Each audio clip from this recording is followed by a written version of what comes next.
3 முதல் 5 வயதுக்குட்பட்ட சிறுவர்களுக்காக நடத்தப்படும் இணையவழி கருத்தரங்குகள் மற்றும் சூம் வகுப்புகள் கல்வி உளவியலுக்கும் சிறுவர் அபிவிருத்தி கொள்கைகளுக்கும் முற்றிலும் முரணானது என மகளிர் மற்றும் சிறுவர் விவகார அமைச்சு எச்சரிக்கை விடுத்துள்ளது. இது சிறுவயது கற்றல் என்பது செயல்பாடுகள் மற்றும் சமூக இடைவினைகள் சார்ந்தே அமைய வேண்டும் என்றும், டிஜிட்டல் திரைகள் வழியாக கற்பது சிறுவர்களின் கவனம் செலுத்தும் திறன், சமூக திறன் மற்றும் ஆக்கப்பூர்வமான சிந்தனைகளை பாதிக்கும் என்றும் அமைச்சு சுட்டிக்காட்டியுள்ளது. தொழில்நுட்ப கருவிகளுக்கு சிறுவர்களை அதிகளவில் உட்படுத்துவது அவர்களின் கண் பார்வை மற்றும் மூளை வளர்ச்சிக்கு தீங்கு விளைவிப்பதோடு இயற்கையான உடல் மற்றும் மன வளர்ச்சியை பாதிக்கும் என்று தெரிவிக்கப்பட்டுள்ளது.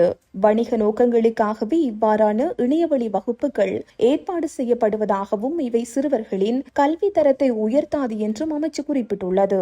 எனவே சிறுவர்களின் நலனை கருத்தில் கொண்டு இவ்வாறான இணையவழி செயற்பாடுகளை தவிர்க்குமாறு பெற்றோர்களுக்கு அறிவுறுத்தப்பட்டுள்ளது.